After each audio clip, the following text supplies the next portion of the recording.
Good evening, everybody. Lovely to see you. Thank you for joining.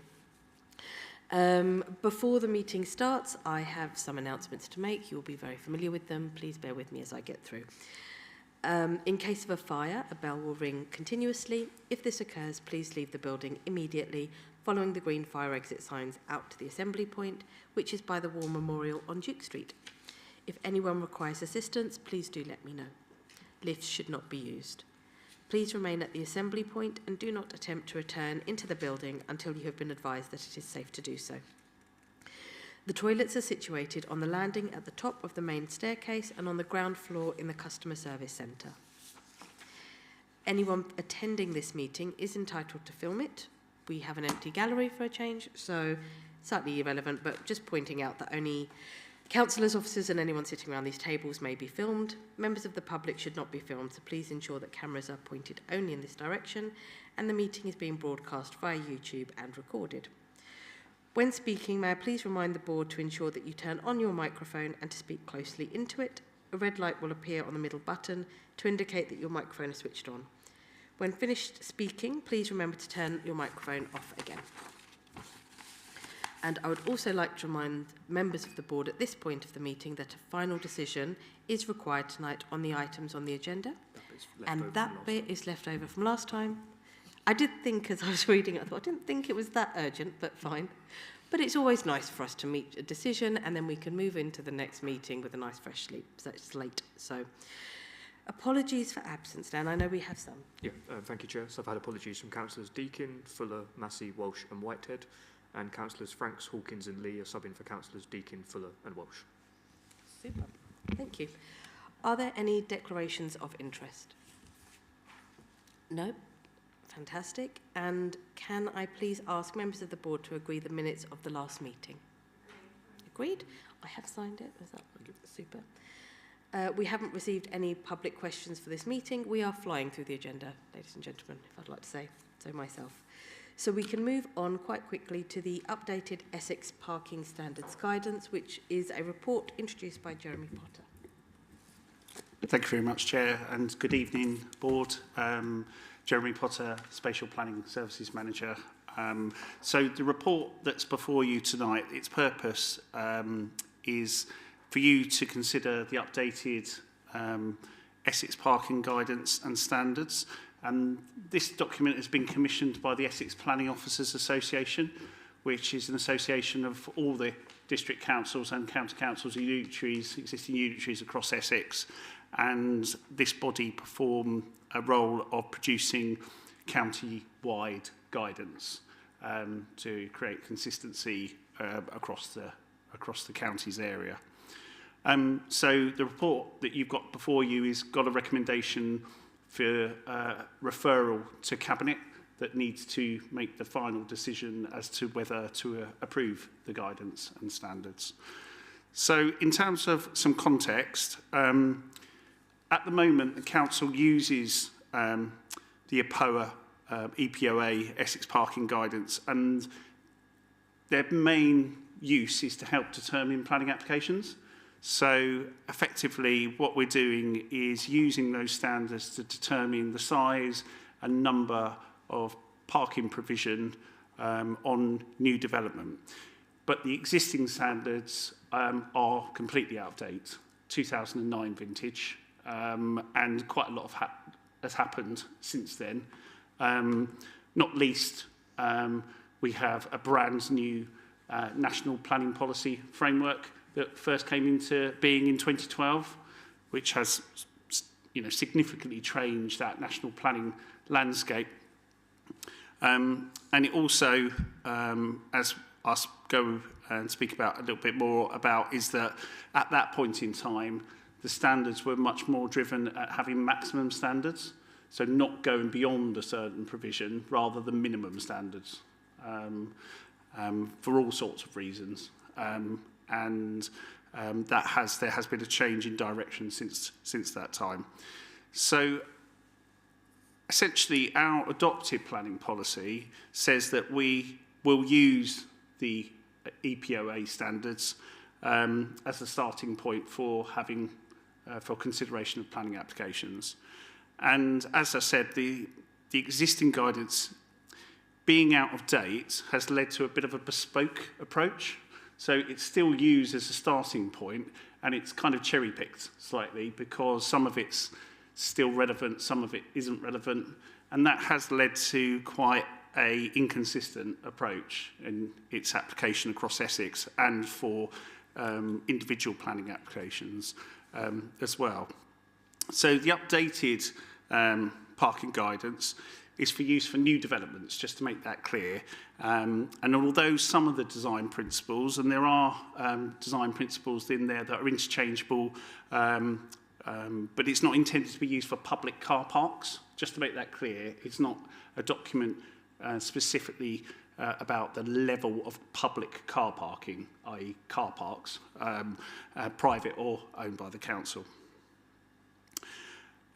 It does cover parking provision in its entirety across the board, and what you'll note in the documents that are attached to Appendix 1 and 2 of the covering on the agenda is that cycles and motorcycles, powered two-wheelers, and EV charging standards and provision for parking for people with disabilities is all within the document. So it's not just about how many spaces each development needs to provide, although that tends to be the most used part of the guidance. So in terms of what the updated guidance provides, as I said, it needs to reflect, and it does reflect, a change in national planning policy. And as I said before, in the main, the use of maximum standards has been replaced by minimum standards.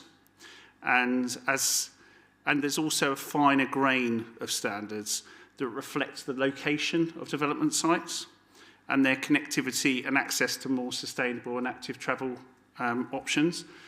So before, the 2009 standards didn't differentiate between where a development actually was located. The only real reference it made was in city centres. You would have a slight difference in approach, but effectively the standards were applied across the board, regardless of location, which did lead to some anomalous situations, especially in areas that aren't as well connected. So in our rural areas, if you have a maximum car parking standard of 2 spaces, and there's not many options in terms of buses or other connectivity, then you could, well, we were faced with situations where we knew that actually we should be providing more spaces in those locations. But then we also need to ensure that we don't over-provide in locations that are really highly connected, because we don't want development in the city centre with lots and lots of car parking.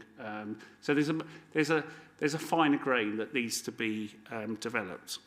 And that has been developed in this updated guidance, and there's kind of a zonal approach to how many spaces are required depending on the connectivity of the location. So the guidance is split into 2 parts, and as I said, they're attached to Appendix 1 and 2 of the covering report. The first part, Part 1, that provides the general principles, the design guidance, the application of that zonal approach, and the number of car parking places expected to be provided by different types of development. So essentially what has fundamentally changed is that we've got that location-specific standard. We've also got a situation where the parking bays are going to be slightly larger, where they bound walls and fences, because essentially the existing standards were applied across the board, and we did have situations where changes in car sizes has led to the actual spaces not really being fit for purpose, because if you park next to a wall or a fence, if you don't have some space next to you, it's quite difficult to actually get out of the vehicle. And that applies also to garages. So domestic garages, the standard, I've got to say, the 2009 standard was designed for cars that were quite different from modern cars. So there is an increased standard, minimum standard for garages to ensure that you can actually get out of the vehicle. you can park it and get out of it, and garages can then be used for parking of vehicles. Whether residents use them for parking of vehicles, that's a completely different situation. And, you know, as we know, many garages, I can say this for myself as well, many garages are full of things that probably need not be there and aren't for the parking of vehicles. But I think that's more of an operational matter rather than a standards matter. So I think what you've got before you tonight, Board, is that you've got that updated guidance that provides, I think, a more common sense approach, I've got to say, to parking standards by encouraging lower standards where development is served by buses, good active travel, services and facilities close by, but then not having maximum standards in locations that are poorly served by those that provision. And because of that, then I think this is going to provide better outcomes in terms of parking provision on new development. The second part of the parking guidance and standards specifically relates to garden communities and large-scale developments. Now, I've just got to say there's a bit of a typo in the covering report because the section title above para 3.6 should say garden communities and large-scale developments part 2. So I think I possibly may have replicated part 1 twice. So apologies for that in terms of that section heading. But the text below it does relate to garden communities and large-scale developments, and it complements part 1 of the guidance. And what this does is reflects the objectives of these large-scale developments to really drive down modal share, and that modal share being focused much more at sustainable and active travel. But what we do need to remember is that these developments take a long time to build out. So those first pioneers on these residents on these large sites aren't going to have the levels of bus services and the mobility hubs and all of the things that come with, you know, a large-scale development, the infrastructure that makes these places really sustainable. So what we need to do is have a situation where parking standards are reduced over time as and when those opportunities arise. Now, the standards in Part 2 are useful for us, but we've already adopted our own standards for Chelmsford Garden Community ourselves, the City Council, through the development framework document that this council, this board and cabinet have agreed. So although they're useful in terms of a benchmark, and they are comparable to our own standards, we will be using our own standards at Chelmsford Garden Community. Now, as we move forward with the development of new strategic sites in the new local plan, it may well be that Part 2, we will reflect that Part 2 in the master plans on those sites. So in conclusion, Board, our planning policy states that we have regard to these standards. And in practice, they are the starting point for consideration of all development proposals. And our adopted and our emerging planning policy, in the review of the local plan, it does allow a level of flexibility. So it doesn't say you have to use these guidance and these standards verbatim. Planning committee and decision makers on planning applications do have some discretion to use them in the way if there are local circumstances that would warrant a departure from them. So it's purposefully worded in that way to allow some flexibility. The updated parking guidance, it replaces the 2009 guidance in its entirety, and the updated parts 1 and 2 of the guidance we think provides a consistent baseline for decision making and better reflects the connectivity and location of development sites rather than applying a blanket approach. It also reflects changes in vehicle sizes to ensure parking standards and garages are fit for purpose. So, Board, I refer you to the recommendations on the first page of the report. Thank you, Chair. Thank you very much. Do we have any questions from the Board? Councillor Lee.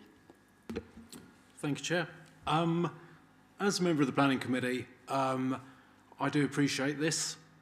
Like you say, we are very much a one-size-fits-all, apart from city centres where we do allow reduced parking coverage.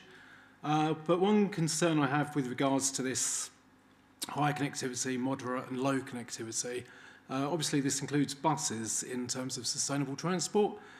One issue that I think a lot of us are seeing across Chelmsford is the decrease in the number of buses. I'd give Chelmer Village as a specific example. If this were to be built out in a couple of years, if that were to be built out in a couple of years' time with it as, say, high connectivity, I would suggest now, several years on, that is moderate connectivity. So how do we ensure that the connectivity part of it stays? Because we're seeing decrease bus services across the county. So how do we take that into account? Thank you, Chair. A really good point to make is that this is a point in time, and that that point in time was last year, autumn of last year. What will need to happen, and what the Essex Planning Officers Association will need to do, is ensure that that zonal connectivity element is kept up to date. Now, what they provide us, you'll see the mapping in the back, which is a very sort of high scale, which isn't particularly useful, but they're going to provide us the actual GIS layers. So when we get the planning applications plotted, they get, obviously we know precisely what zone they will fit into. And what we will endeavour to do through the Essex Planning Officers Association is ensure that that is kept broadly up to date. Now, I can't commit to how often that will be monitored and kept up to date, but it will be, there will be intervals whereby that will be updated. I think the other thing to remember, and I think what's important, is that Planning Committee do, as I said, we purposefully haven't nailed our colours completely to say that we will implement this to the letter. As I said, it's a good guide. We need certainty. Developers need certainty because they need to know, broadly speaking, what the parking provision is, because that does make a big impact about how their development stacks up and how it's designed. But it does allow Planning Committee to take an approach whereby if we feel that there is a significant change in that connectivity and that zonal approach, then Planning Committee can take a view on that. So I think there's two prongs. First of all, let's keep the evidence up to date as best we can for across the whole of Essex, and I will endeavour to ensure that that happens. But likewise, we've got the backstop of Planning Committee being able to depart from the guidance if we've got good evidence to show that it is out of date. Councillor Jeeps. It's not a dissimilar point. It's about the infrastructure that goes with this. For example, doctors' surgeries, schools and other facilities that people need to access. It's taken over 20 years for a health area to be established and built in the Bewley area. And if there were assumptions made when the build was taking place that there was accessibility within walking distance, it would have been a long time coming. So my worry is that if the builders are given a green light to build in a certain way, and obviously they probably have more land to build on if there's not so much parking, is what I'm thinking, the lag on some of these things going in means people do need to use vehicles to get to appointments and things like that. Thank you, Councillor Jeeps. Again, good point in the sense that what we need to ensure is that if there's any gradation of standards, that isn't fixed on a arbitrary timeline, it's fixed on triggers.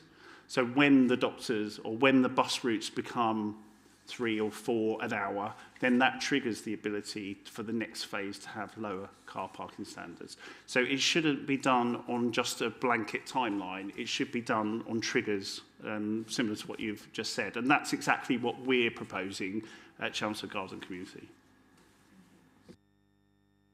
Councillor Clark. Thank you. My apologies if it's in this report because it's quite extensive.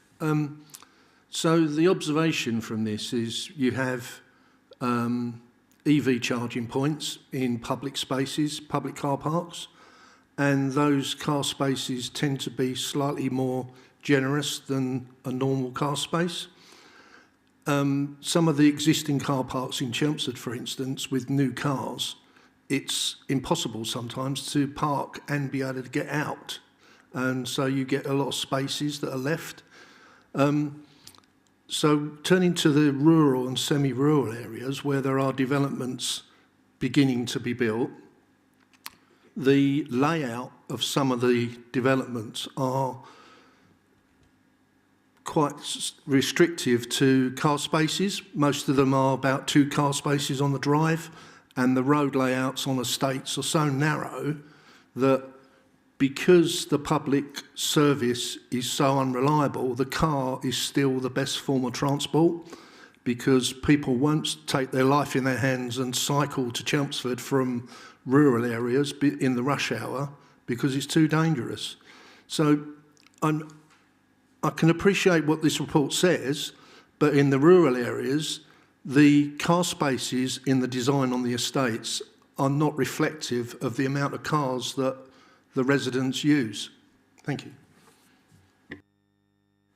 Thank you. Thank you, Chair. Thanks, Councillor Clark.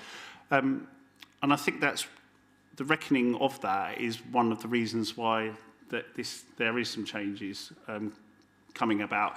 Of course, what we've got to remember is that significant new development shouldn't really be in a place that is really unsustainable and remote, because the local plan allocates developments that are, that should be sustainable in their own right or made sustainable.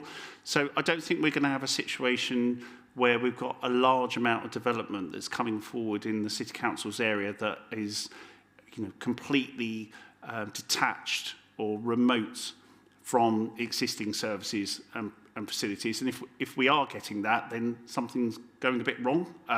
So there will be development, there will be small infills, there will be replacement dwellings that are in more rural locations. There will be potentially some small sites or affordable, 100% affordable exception sites that are in those more rural areas. But I think what this guidance is showing is that, you would have a minimum of 3 spaces in those areas, and it's a minimum, it's not a maximum of 2. So it allows Planning Committee to have quite a lot more flexibility on parking provision going forwards in those locations. Councillor Pooley. Thank you, Chair. Yes, 2009 was a long time ago, wasn't it? I do remember it well, and I do remember some of the very categoric statements by our colleagues in the County Council when they used to come to the Planning Committee, when there was no question well, they didn't welcome flexibility in any sense. That has changed slightly over the years, but I think this is a major step forward, and I'm pleased to see it, and hopefully it won't be however long that was again before this gets a little bit more attention. I think the thing that I just wanted to bring you back to was your statement that this is not about public car parking adequacy. And so let me ask the question, that remains our responsibility on the City Council, full stop. Is that correct? Well, we have our own parking strategy for our own car parks. The responsibility of our own car parking and public car park provision for the city centre and for other areas, it does remain our responsibility. I think, like I said, the guidance in terms of design and space size and all of those things are totally applicable. Yes. EV, Councillor Clark's point, EV charging points, making sure that those spaces are larger, which they are. Sorry, Councillor Clark, I should have mentioned that. The design standards are showing and reflecting that. And rather than trying to squeeze and retrofit electric charging spaces into existing spaces, it's actually been designed properly from the outset.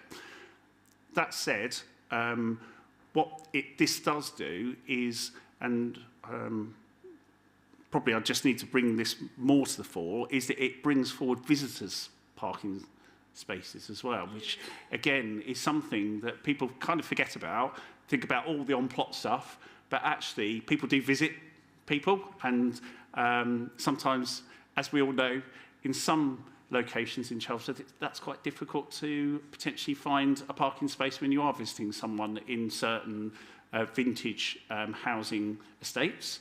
And I think the point that you were saying about the fact that this drive to reduce car parking, it's not parking provision and on development. In essence, it's a good thing, but it can't be done without having alternative options.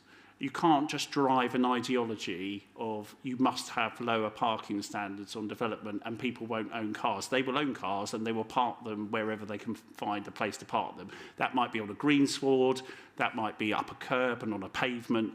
They will tend to find a way. And I think that's the lesson that's been learned through the application of some of those standards in the past. And I think we can all know of places where that hasn't worked in practice. And this, I think, is a reflection on that provision that didn't work, essentially. If I may carry on? No, that's taken on board. But I wanted to just hark on a little bit about the public car parking provision, because it does overlap. New developments happen at the same time as public car parks change. And the Meadows is the latest example of that, I guess. And I'm not quite clear in my own mind how the adequacy of altogether, the residential and public car parking, how that decision is coming to the fore in the context of the Meadows as an example, where you've got retail overlapping with residential. I think we need to differentiate between source and destination.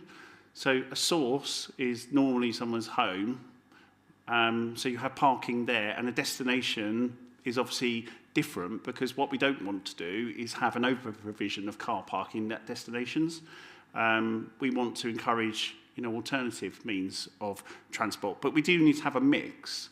So that's what the car parking strategy seeks to do, is to get the right mix of parking provision to serve the needs of destinations in the city centre. I don't think there is as much of a correlation between the source and the destination. People will need to park their cars where they live, and this guidance provides a better provision and better guidance to allow that to work more successfully on new development. Thank you. Before we move on to Councillor Franks, I wanted to acknowledge what you were saying about visitor parking as well. As we've got more of an ageing population, just in general, as a community, I think it's really important that we do look at how we address social isolation and recognising that people are more likely to need care in the community, and supporting that provision is part of this. Councillor Franks. Thank you. It's two questions. One's more for my own interest and the other one's more substantive. I noticed that a lot of the maps include areas of Hertfordshire. Has this been created in line, in collaboration with those areas, or is it just a matter of the map happens to cover there? And then on the substantive matter, I'm just wondering, given our next discussion on conservation areas, I'm just wondering how this policy intersects with some of the other planning policies we have, especially given this is rightfully more diverse and covers more aspects. So how does that intersect with policies that might not have had that same reconsideration at this time and have slightly longer time periods having been covered in the past? Thank you very much. Thank you for that question. So I believe that the data was available. I mean, the consultant probably had the data and they plotted the data on, so I don't know precisely why they didn't take it off for Hertfordshire, but I mean, we can't apply it in Hertfordshire anyway, so, but no, we haven't been working with Hertfordshire and it's not applicable in Hertfordshire. In terms of the sort of intersection with other design policies, and conservation and heritage being one of those, there might well be lots of other types of intersection. What we want to do is ensure that parking, and we've been doing this with street design as well, isn't just all about what works in highway terms. We feel that there is a placemaking element to it as well, because parking and streets are a fundamental part of the public realm. And we're working hard with our colleagues at the Highways Authority to recognise that more. So I don't think in terms of the guidance there is a direct intersection with conservation and heritage, in the sense that, you know, a home in a conservation area would still need to provide the same level of parking as a starting point.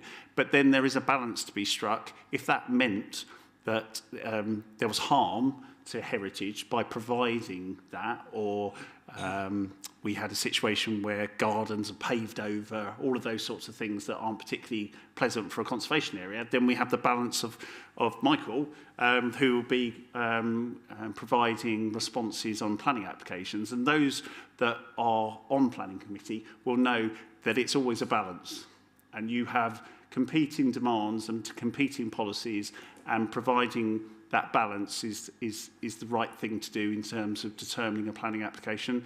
So I don't think there's a direct correlation, but the decision maker will be able to have take that into account when they make their decision.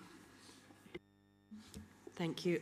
I think it makes sense at this point to move to a decision. Is that what you'd like to do, Councillor Session? I'd like to ask a question on my account before that. Of course. And to make a comment, really. I was at the Parking Partnership meeting earlier today in another part of this building, and they talked about pavement parking.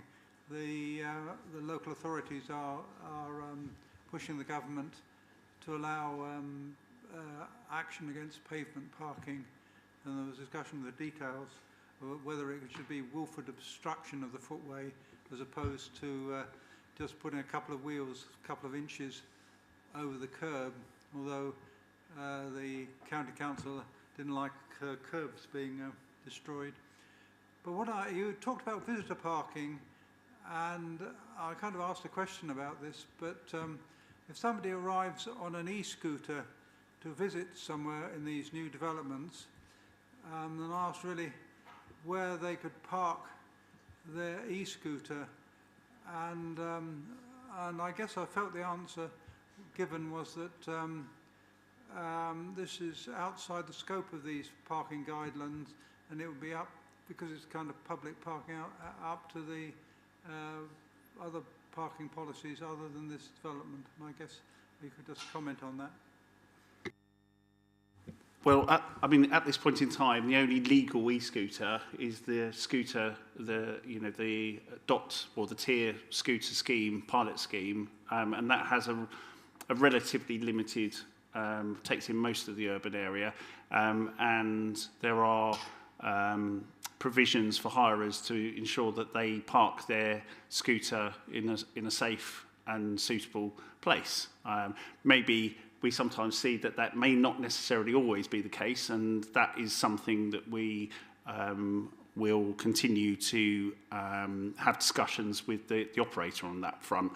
But in terms of, I think where e-scooters really come in is at destinations, not at source. So, for example, in the city centre, making sure there's the right parking provision for e-scooters is right. But what we don't want in certain locations to have sort of a free-for-all for parking. So in the city centre, e-scooters should be parked in certain locations, and that, I think, is the right way of working through that. Now, in terms of what the government is likely to do or not do about deregularisation of e-scooters, I'm not privy to be honest. So at this point in time, it is only the pilot scheme that we're dealing with, and therefore it is more of a public parking issue rather than a provision that's required on development itself at this point in time. But what I should say is that in part 2 of the parking provision for garden communities, where they show these kind of mobility hubs where you have car club, bus stops, e-scooter hire, then it does provide parking for e-scooters in those kind of more communal locations, and that's predominantly for hire e-scooters, the legal ones rather than the illegal ones. Thank you, Mr. Potter. So I will now come, as you asked me, to the recommendation, and I'll just read the recommendation from the report. The board recommends to the Council's Cabinet approve the use of the updated Essex Parking Guidance and Standards Parts 1 and 2 in the consideration of development proposals and planning application in accordance with policy DM27 of the adopted Chelmsford Local Plan 2020 and its emerging review. I so propose. Thank you. Do I have a second? Thank you, Councillor Franks. So we will need a clear show of hands for this vote rather than just assent. So if you could please put your hand up if you're in agreement with the recommendation. I think that's everyone. For purposes, I should probably say anyone against and any abstentions. There we go. Has been moved. Lovely. Thank you very much. So now moving on to the next item on the agenda, North Hill, the Little Baddow Conservation Area. This report's being introduced by Michael Hurst with a PowerPoint presentation for members to consider. Good evening, Board. So the purpose of this report is to look at designating a new conservation area at North Hill, Little Baddow. The request came from Little Baddow Parish Council to designate a new conservation area. Their logic is that there's no current conservation area in the parish, the only one being the Chelmsford Blackwater navigation that passes through the north of the parish. So we've undertaken a study of the area and found it contains sufficient special interest to warrant designation of a conservation area. So we're seeking approval to progress with public consultation.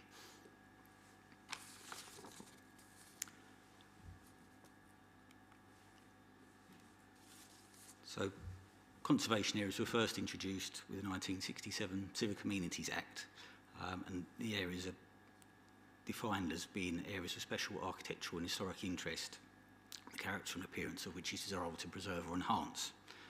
So there are around 10,000 nationally that cover around 1% of the land area of England, and they restrict permitted development rights for extensions, alterations to roofs, and other minor changes that would normally be permitted development for householders. They give protection to trees, and they place a statutory duty on all planning decisions to preserve or enhance the special character of the area. The NPPF requires that conservation areas have sufficient architectural and historic interest to warrant justification to ensure there's no devaluing of the sort of process. The current local plan undertakes to review and designate conservation areas where they're justified, and that's reflected in national legislation as well. So in Chelmsford at the moment we have 25 conservation areas. We've got 5 covering the historic core of the city centre. So I'll just wait for my slides catch up with me.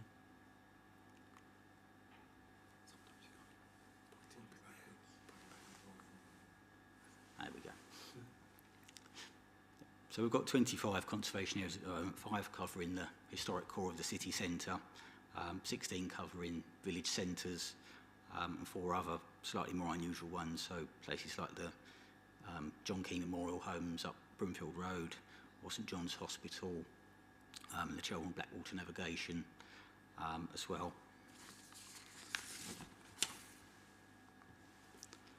So on to North Hill.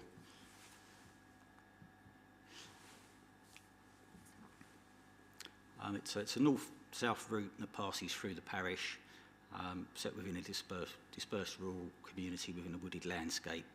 And North Hill developed as a series of individual houses and hamlets positioned next to the ancient commons and the road junctions, and developed as a busy pack horse route to avoid the route through the high ground at Danbury that was historically very poorly maintained.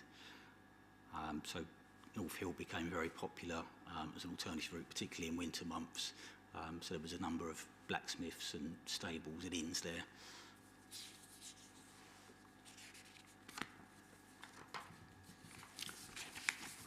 So North Hill's got a very distinctive character.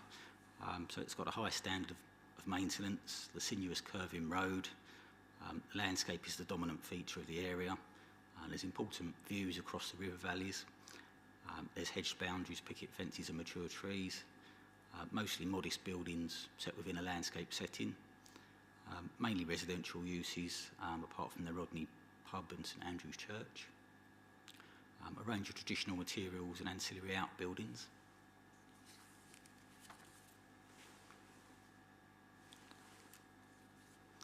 So the proposed conservation area boundary takes in the land to the north of North Hill, roughly up to Hollybread Lane and Toff's Chase, taking in the group of listed buildings around the road junction there, and then the land over to the east, including Warham Farm and the landscape in that area, and then south down to where St Andrew's Church is, up towards the top of North Hill.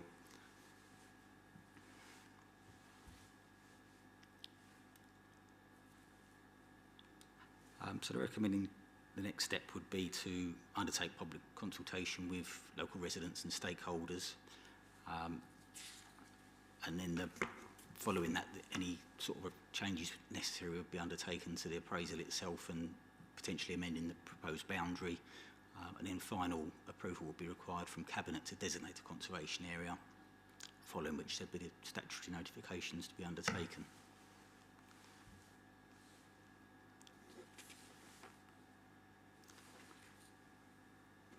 And then we have the recommendation set out on page 1 of the report. Thank you. Thank you very much. That's really helpful. Councillor Clark. Thank you, Chair. So, I don't know how to approach this question.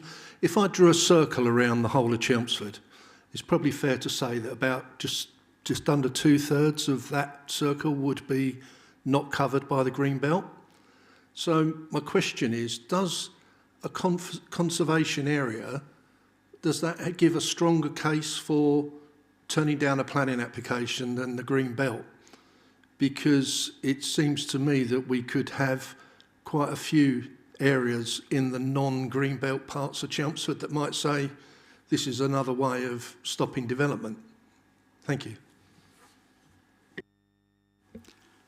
Well, I mean, the conservation area designation is not necessarily to stop development, it's more about to manage change to ensure the special character of the area is protected. I mean, in some ways, if you're in the green belt, that's very restrictive, but it doesn't, for instance, restrict permitted development rights. So if you live in a dwelling house in the green belt, there's still a lot of extensions and alterations you can do without need for planning permission, whereas the conservation area does restrict permitted development, so there's much more limited scope to do things without the planning system being involved effectively. So it really places greater scrutiny over change to ensure it's sympathetic.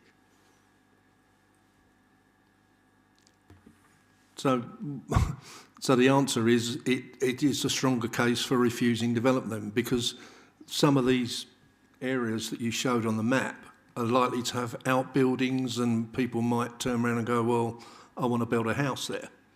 Is that a stronger case to refuse it because it's in the conservation area? Because if it was in the green belt, that would be given permission normally for a development.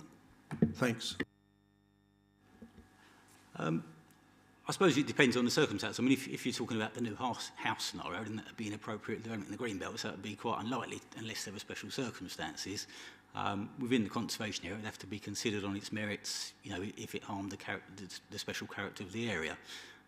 So, you know, in some cases, it would be quite a strong restriction. You know, without a specific proposal in mind, it's difficult to say for certain, but certainly a conservation area gives quite a high level of protection.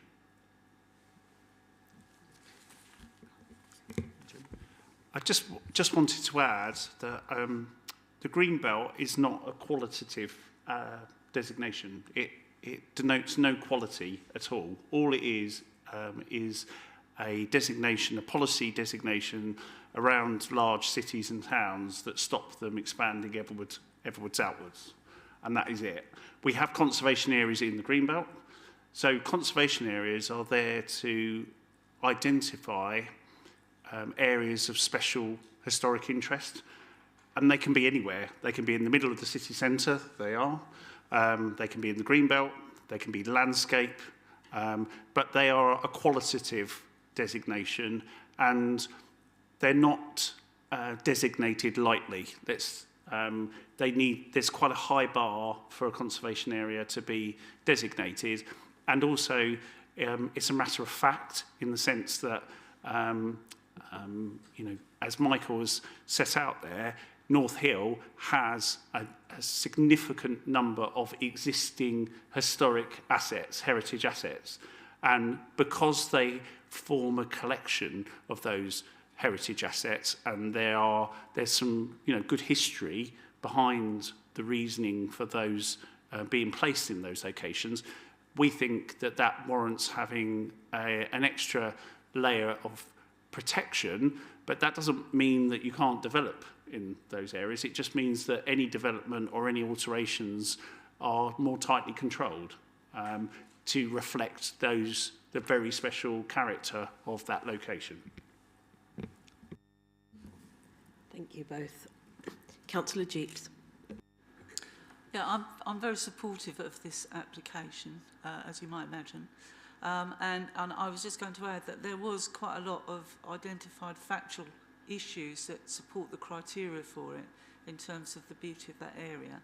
And we cannot escape the fact that areas are under huge pressure in terms of the building, and to retain the character of this, I think, is really important. So I am supportive of it, and I'm appreciative of the work that's gone into it. Thank you, Councillor Jeeps. Councillor Young. Thank you. It's a bit carrying on from Councillor Jeeps, really, because and Councillor Clark, because the responsibility for finding areas to designate as conservation areas, this has come forward from a parish council, and I understand the parish councils can do that. But in terms of us reviewing our conservation areas and protecting areas that maybe some time ago we might not have considered as conservation, I know it's not really attached to this, but I'm interested to know the process for protecting some places that are now, we would now see as part of our character and our history. Because I don't know that we've done a review of our conservation areas for quite some time. Thank you. Yeah, I mean, there's obviously a high number of conservation areas already, and we've got a programme that reviews the existing conservation areas. And there is, ad hoc, really, different areas come up for consideration as conservation areas, either recommended by parish councils or as a result of development pressure. I mean, I suppose we're getting to the stage where all the obvious, really highly significant areas were designated as conservation areas to start with in sort of 1968, 69, places like Writtle, Great Wall, from places like that. So now we're sort of, I suppose we're moving down the list, and with, areas which are always going to be more marginal are the ones left over. So it, as I say, it really is, they come up for various reasons. And they're considered on their merits at the time, and if they've got sufficient special interest, then then we carry on and we prepare an appraisal and go from there, really. Councillor Pooley, and is that hand, Councillor Franks? And then you are. Yeah, thank you. Yes, I'm thoroughly supportive of this. Going back to my time of living there, it was true even then that the planning applications that did come forward were quite numerous and quite contentious, and suffered from there not being this sort of backdrop against which they could be better considered. Just as a point of information, had the parish council asked for this already once, or is this the first time this has come forward? No, this was the first time it's been suggested, yeah. Thank you. And Councillor Franks. Yeah, it's a slight continuation of what Councillor Young and so on have mentioned previously, but I think a review of our general policy on this would be helpful, just given with the changes with the NPPF that Greenbelt can now be reviewed if it doesn't give space for the number of houses that the district will need to build over time. So there'll be that automatic thing. So I imagine that the way that all this will work might change quite considerably, and it might be sensible for us to consider that. And just a question on the policy specifically, I was just wondering why there is a slight section of the defined settlement boundary that intersects with the proposed conservation area, and what led to that being included instead of a bit more of the rest of it, if you get what I mean. Thank you. Would we be able to go back on the slides to show that?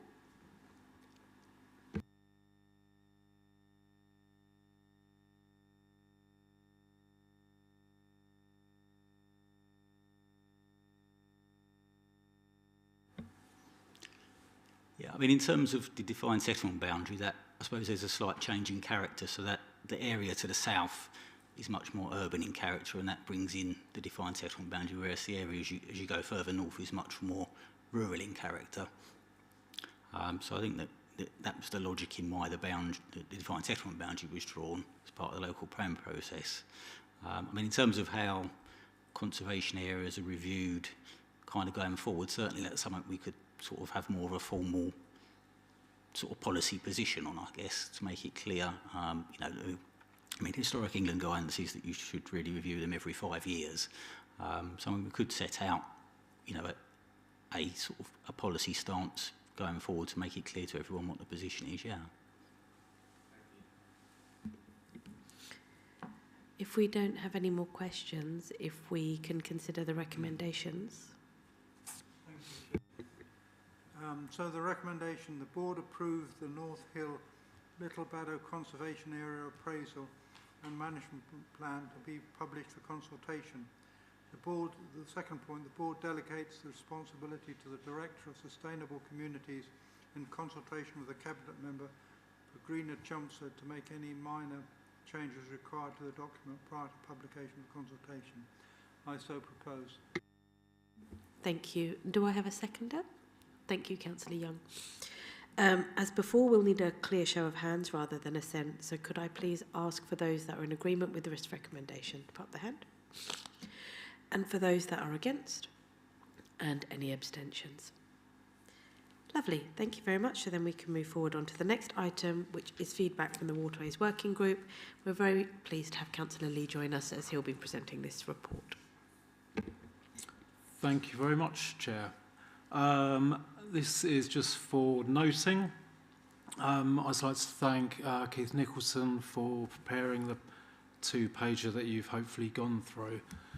Now, Chelmsford, we're blessed. We've got at least two fantastic rivers running through our city centre, but unfortunately with the positives comes the negatives, and our biggest negative is the potential for flooding. Now, with current planning guidelines, I think we as a council should be happy that any future builds and new builds will be protected and they won't knock on to existing buildings. Now, the issue we have that we're seeing increasingly is climate change, and there are a reasonable number of dwellings and businesses within our city centre which are very likely to flood if we don't take some action. Now, following the, pardon the pun, dead in water Margaretting scheme, the Environment Agency have gone away and looked at other possibilities to defend our city centre from flooding. Now, the chances are it's not going to be a one-size-fits, a one giant scheme. I think we're going to have a load of smaller schemes. I think it's going to be sort of a pick and mix. Just before Christmas, the Environment Agency carried out a very comprehensive survey of the city centre, and when we met late January, they were just finishing their modelling as to understanding where the water will go.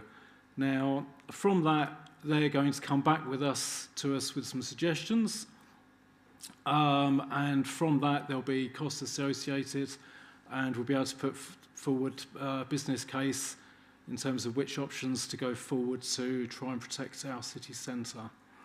I think that covers everything I wanted to mention. I think that's it. I'm not sure there's anything else you want to add, Keith? No, thank you. Thank you very much for taking the time to go through that with us. Do we, where this is an item for noting, we wouldn't need to move for any of the, the recommendation is to note it, so there wouldn't need to be a vote. Does anybody have any questions for Councillor Lee at all? Councillor Clark. Thank you. I notice it's to do with the city centre. There are other rivers that surround Chelmsford or indeed go through the Chelmsford district, one being the Crouch. It's tidal from all the way up to the middle of Wickford, which comes under Basildon, but you have South Woodham and Rettendon and Rumwell, which are affected by any floodplains. I just wondered if there was any work being done on that part of Chelmsford. Thank you.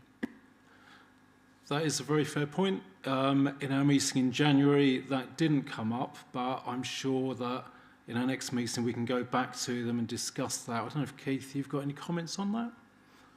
Well, the Chelmsford flood resilience scheme is trying to tackle the properties, residential and commercial properties that are at risk of flooding. So whilst they are mainly focused, centred in Chelmsford, because that's where the risk is, whereas the risks in the from the Crouch are a different level of risk. So that's why you've got the focus, of this partnership scheme, on the city centre. As you appreciate, the previous solution, which wasn't deliverable, actually created a water retention device, about 4 miles away from the city centre, and some of the properties that are at risk of flooding are not the ones that you might imagine are immediately adjacent to the river. They're in Malsham and places like that. You can't really. You have to look at the flood modelling to actually see where the properties are at risk, and then the scheme needs to be tackling measures to try and mitigate the risk to those properties. That's all that's happening here. So something in Southwood and Ferrers would be completely different solution, completely different issue, but it would be driven by the number of properties that are at risk. Thank you, that's helpful to know. Oh, Councillor Pooley. I was just going to copy. Isn't the Crouch not covered so much by the Environmental Agency, by a coastal agency, because it would be tidal flooding and those caravan parks, which frighten me, that be overwhelmed by events like the 1953 storm? Yeah, the responsibility for flood defences or mitigation is still with the Environment Agency. It's just that a different approach. So they've got the coastal. So the only other flood authority is Essex County Council, and that's for flooding from private land. So it's the Environment Agency or Essex County Council, where the City Council are in this as a partner and a potential funder, because the Environment Agency have criteria that needs, that identifies the level of risk and the potential cost of the scheme, and they're generally now all about partnership funding. So you have to have a partnership in order to get the business case through the Environment Agency. But it's the Environment Agency's responsibility, which is why it was their responsibility to abandon the Margaretting flood alleviation scheme. It wasn't the City Council that could do that, because it's their responsibility to deal with the flood risk. Thank you. Councillor Pooley. Yes, thank you. I welcome the opportunity to be more up to date with this. 2 points, I think. First of all, presumably the examination which is taking place, which will lead to these recommendations, includes quite a harsh look at some of the reasonably recent developments that were built with flooding in mind. But the floodplain and its intensity has moved, as I understand it, and the risks have increased in some cases. Now, I've only been asked to move out of my building once, which is a relief, but I got a phone call from the Environment Agency about 5:30 one morning saying, would I please leave? And there hasn't been a major episode, but I wonder whether this exercise will take into account some existing properties which were built with flooding in mind. To come back on that, yes, would be the answer. The Environment Agency, like I say, just before Christmas, they've carried out the most extensive surveying they've done throughout the centre of the city centre, far more detailed than they've ever done previously.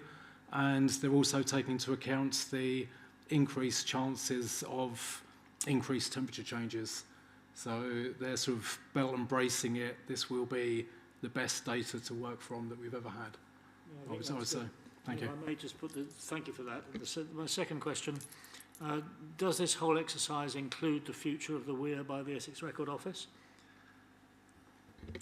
Yes, that will be looked at as part of the scheme, but nothing is off the table as to what is done to prevent flooding in the city centre. Yes. So just to clarify, the EA are updating all their flood risk modelling to account for the criteria that's now been set nationally to take into account the impacts of climate change on the level of potential flooding. So at the moment, the EA have completed the modelling based on the previous criteria, and they're about, following the detailed survey, because I need the survey, the ground survey work, they're going to then apply the new criteria that takes into account climate change to that flood risk modelling to make sure that any future scheme that's proposed takes into account, if you like, the worst case scenario. There'll still be a consideration as to how much mitigation or defence is put in place for a level of flooding, and that will be down to the cost benefit of it. So it doesn't necessarily mean that Chelmsford would be protected from all potential flooding. There will be a degree, there will be a balance to be achieved between what it would take and how acceptable that is, to the level of risk that is protected against. But there's a lot of detailed work and update, so it will cover all the points that you're probably concerned about, for the future. Yeah. Thank you. And Councillor Jeeps. It's something that happened recently when there was a risk of flood, and there was measures taken in Chelmsford that then pushed the problem downstream. And my understanding of a resident's experience was that the people that operate the locks further down had not been informed, and it created quite a dangerous situation of flooding further down the river. So I take it there's a kind of seamless overview of what happens in the middle and what the result is of anything you do centrally that may impact further downstream, as it were, literally. I think what you're probably being reported as about the mill, where they constantly have a concern that they don't get advance notification from the EA when they open some of their regulating devices and such like. We've asked the EA to explain that, and in fact, it is more connected than you are suggesting. It's just that the individual that lives in that property doesn't feel it is, and it's very difficult to reconcile that. But we have encouraged the Environment Agency, to talk more with that property owner, to give some reassurance. But nothing that will be proposed for the Chelmsford, flood resilience will have any adverse effect either downstream or upstream, because it's an integrated scheme and it's designed to make sure that there isn't an adverse impact, downstream, or upstream from any measures that are put in place. Yeah, I think the thing is you can't see. I mean, the paper makes reference to optioneering, you know, some of the wording in this is EA language, so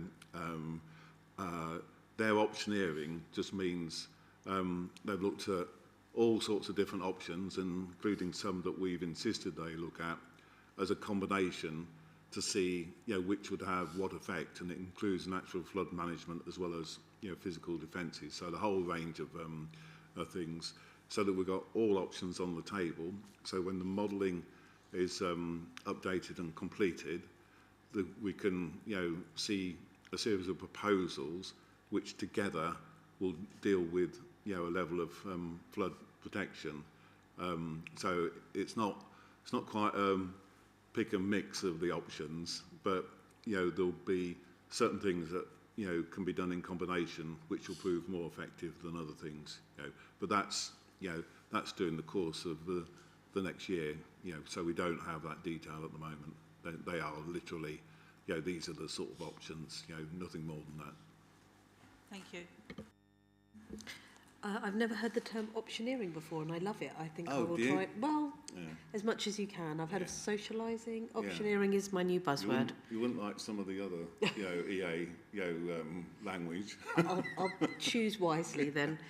I think we've probably discussed this in a good amount of detail, and I'm happy to move to noting the paper and moving on to the last item on the agenda, which is the work programme, which will be introduced by Dan. Thank you, Chair. It's not been updated much from the last meeting, so it's just for your information and for noting. Thank you. Thank you very much. I think we've reached the end of the meeting. I'm very grateful for the councillors around the table that have stepped up to substitute for colleagues. Really grateful that you've spent your evening here with us today. And I call the meeting to a close. Thank you and have a good evening.